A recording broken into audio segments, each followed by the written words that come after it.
Music Talk brings you Dana Fuchs, a blues rockin' mama from New Jersey who traveled to snowy Michigan to make Borrowed Time, her new album, crackling with the sounds of Southern rock and blues. Why record in Michigan? Listen and find out.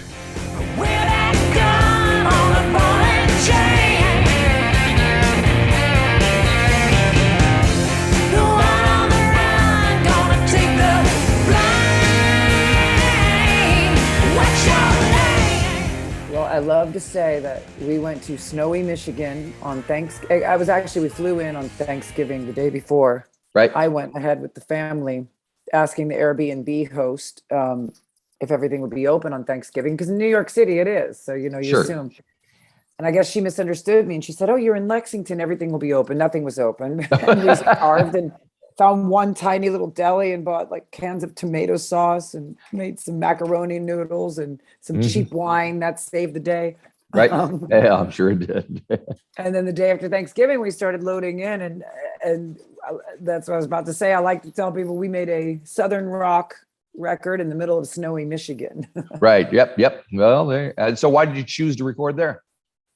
We were initially supposed to go to Muscle Shoals and work with a producer that our label has done a lot of albums with, Roof Records. And he was just concerned of COVID. His doctor had him cancel. The first session was slated for last September. And then he just said, that's when their cases got really high over there. And he's like, I'd rather wait until I can get the booster. Then he got the booster and we were scheduled to go in October, late October, early November. And then he just said, I'm not comfortable. Right. And I get it, Fair enough. So we were like, all right, well, we had the tunes ready at least, because when we knew we had that September deadline, I was like, oh shit, we haven't written any songs. It was already August. So I went to my music partner, John Diamond, lives like 5 blocks away. I rode my bike over. 2 weeks, we wrote the album and made the acoustic demos. And so now we didn't have a producer, and our label was like, all right, here's a few guys, just listen, that I found that are available and would love to do it. So you pick, listen to what they've done. And I really like this guy, Bobby, in Michigan. I like the sound of what he had gotten. It was just a little different. They're all great, but there was something about the sound he got that just was not middle of the road to me. And so we got on a call. He had lived with the demos. We got on a call and he just said all the right stuff. He's like, I hear a Southern rock, a la Rolling Stones album. I want to take this song and do this and this. I was like, he's speaking my language. I was texting everybody on the call. He's hired. I'm going to talk to the other guys. This is the guy. Let's do it. Excellent. So the name of the studio is Black River House or something like that? Yes, it's the house of Kenny Tridick, who's more known for this work he did with a band called the Detroit Cobras, who unfortunately just lost their singer. Oh dear. Yeah. It wasn't pretty. It was, I think, an accidental overdose. But and Kenny had also, back in the heyday of Kid Rock. I was gonna say Chris Rock because it's on everybody's brain these days. Right? Oh my God. Yeah. So Kenny had written a lot of the hits and played live with Kid. He was Kid Rock's guy for a while. So, I knew Bobby, the producer, was like, all right, if we're going pure rock and roll, I want a track with 2 guitars, of course, one being my guitarist, music partner, John Diamond.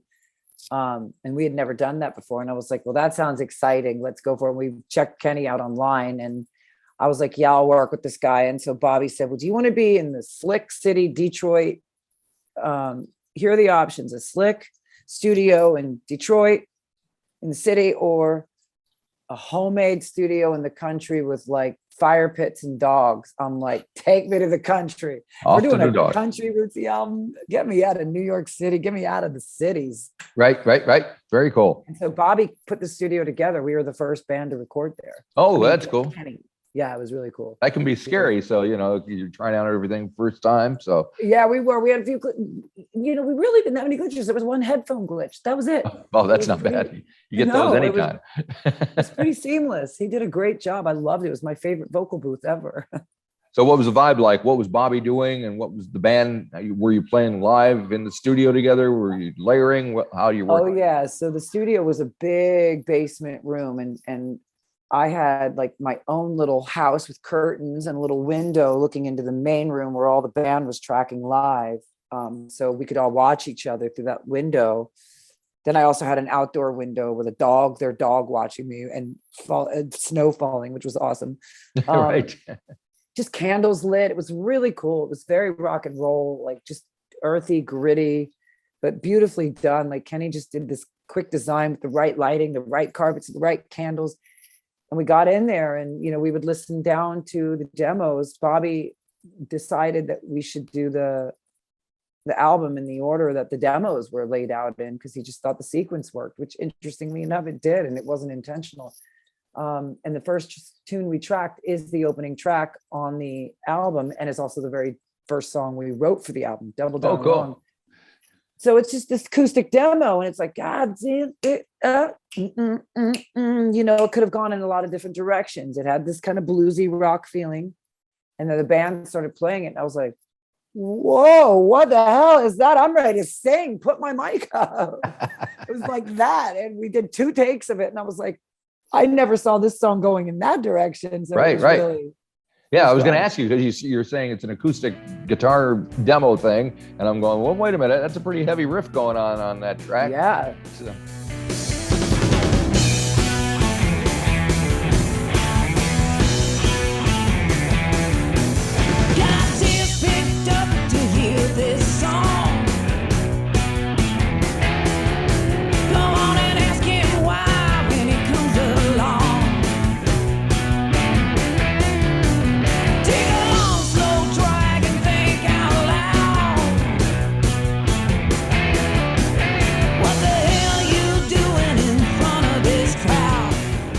So yeah. And did they just kind of spontaneously come up with that?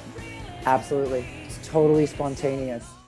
And I just remember they started jamming, and I was up in the control room just talking, but because they were like, let the guys just feel each other out, let them get something cranking. And I was like, yeah, I'll sit up here, drink my tea. And it was like, what are they playing? And Bobby was like, to the engineer, John Smerrick, he's like, start rolling, just start rolling. I'm like, yeah, get my mic on. I'm going to just go start singing the lyrics. This is awesome. Yeah. And that was it. Yeah, it was every song was like that though. It was all very spontaneous. Right.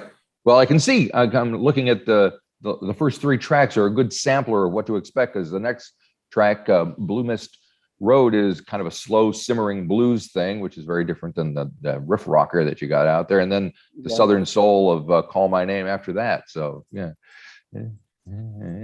So when you're doing your vocals on these, are you live with the band? Are you off on your own? Are you getting encouragement or any kind of feedback from people around you? How does that work?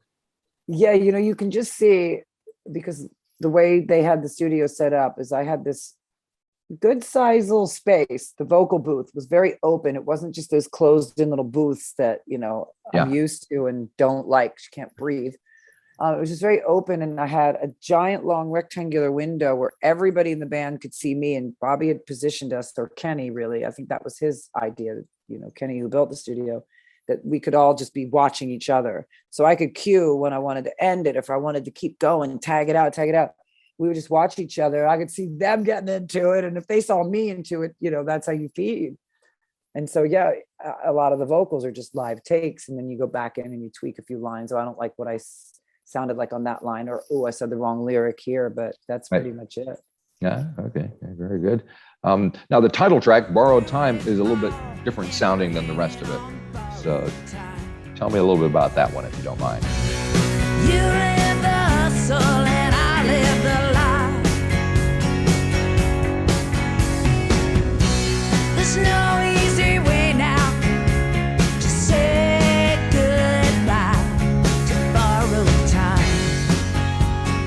Good ear. That one was the toughest one to get down, especially, it was the toughest one to get down vocally, because the demo, the idea for that song in the demo, and I'll probably end up posting the demos or somehow releasing them.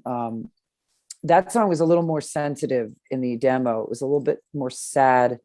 I kept thinking, this is going to be somewhere between Lucinda Williams meets Tom Petty, maybe even a little Chrissy Hine vibe in there. Right. Pretenders. And it was slightly slower. And like I said, a more sensitive approach. And then the band, we got carried away in the tracking, and got a little more muscular, if you will. And I didn't realize it yet. I just remember when we got it down and we were getting tight on time at this point with the tracking and having to release the band. And I remember Bobby just saying, we're going to have to put this one aside and do it later vocally, because we're going to have to find a new approach. And we decided we liked the track enough to keep it like that. Right. But I had to figure out how I was going to sing on this new track. And then when it was time to do vocals, oh my God, I literally, I wanted to wring Bobby's neck. Every time I did it, nope, you don't have it. He just clicked back. I'd hear in my head, nope, not there yet. Nope. And I was like, ah. And I was like, let me just come in and listen to make sure he wasn't crazy. I'm like, right. I feel like I'm singing my heart out. Let me come listen. And I listened. I was like, he's right. It's not working. What do I do? And then just as I'm walking back down the stairs thinking, fuck this song. I'm over it. We're just going to can it. I'll think of a new title track, a new title for the album. John Diamond, my guitarist, is like, think Springsteen. And then I was like, oh, I don't listen to a lot of Bruce. I have the most tremendous respect. And I love a lot of his stuff. Hey, you're both from Jersey. What the heck? Exactly. He's my Jersey dude. No, I love Bruce. It's just his music has not been something on regular rotation in my life, but I love him. Love him live. I think he's just one of the most generous, dynamic performers I've ever seen. So I'm like, Bruce, I'm going to get my Bruce on in here. And I just literally closed my eyes and I imagined how would Bruce, and I imagined him how he would sing it live, with his acoustic. And we got the take. I did. I was like thinking, Bruce, I think I was even playing air acoustic guitar. And then Bobby was like, you got it. Nice. And it's followed by, I think, possibly my favorite track on the record, Nothing You Own, which has kind of a 50s ballady style and some nice, I don't know if it's a slide guitar in there or what. Yes. Yeah. That slide. And Nothing You Own was my favorite demo. And one of my favorites on the track too. I remember literally when we were tracking and John took his solo live, the whole thing's live, and I was singing, tears were stroming down my face while John was playing the solo. Just listening to the band, I was like, holy cow.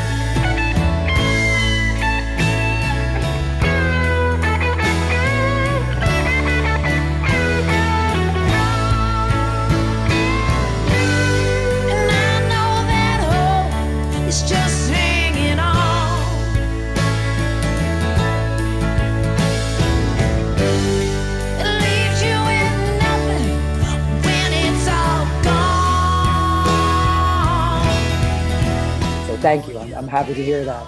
Excellent. And do you listen? Are you familiar with much of stuff from the 50s? Oh yeah, my parents were 50s, 60s babies, but more 50s. Yeah. They were on the tail end of the 50s, but loved all the earlier 50s stuff. Yeah. So absolutely. Very good. Now the last track is called Star, and there's some serious. It sounds like you guys are just jamming in the studio when it kind of gets to the end of that. But and of course it kind of has a message. I don't know if the message is to you yourself or to somebody out there. Tell me a little bit about what inspired that song. Is it everything you hope for? Is it all you'll ever need? A dream that only takes you so far. Is it all you ever wanted? So it's all you'll ever be. You're gonna be a star. Better believe it, you are. It's a little bit for all of us out there who have been on the road and in that situation where you're just like overnight flight or sitting on a tarmac for 10 hours. But in particular, I did think of, the tragedy of road life for a lot of people I've known who just, it's hard out there, especially, whether, even if you are famous, I think it's still very hard, just a different level of hard. But when you're touring on this level, it's like show after show after show, lobby calls like 5 hours after you've maybe gotten into bed, right? Do another show and roll into another city. And, you know, a lot of people get through it using drugs and alcohol. And, you know, I like my wine, don't get me wrong. And I like sometimes a shot of whiskey before show, especially if I'm sick. My hot toddy gets me through. But, you know, to live it, you know, waking up, drinking all day. And one person in particular, who I'd never named, that just a lovely, lovely human being, always in the get up. Like, you could be traveling for 3 days with no show, but this person was dressed ready to get on stage, a ring on every finger, the fancy clothes, everything, drinking around the clock, and just the star, but walking down the aisle of the airplane or through the airport, wherever, everybody's turning away because this person looked like a fucking star. And I love that image, because, you know, this was a person who was just so a little bit broken on the inside and trying to keep it up in this very hard existence. And I saw them, you know, almost fall on stage. I saw this person be incredibly on and then incredibly off. Yeah. And of course, it's easy to romanticize that view of somebody and that lifestyle and all that, but that's the reality what it's about, is different, isn't it? And, you know, so in the end, the person, you know, in reality, this person didn't die. But in the end, I imagine this tragic character, like many have, you know, not surviving. Yep. And now I'm like, forever, you're going to be a star, you know, better believe it, you are. Yep. Go for it. So are you doing any acting as well, or are you kind of concentrating on the musical thing these days? You know, interestingly enough, during the pandemic, I went back to school and got my undergrad, and I also wrote a couple of plays. Oh, great. And I joined this great playwriting lab, and I wrote a musical that I had read, but then I was also doing a lot of readings for other people, and it was just fun. Zoom, it was amazing that you could really do a full production of a play on Zoom. And I had a blast doing that the last couple of years.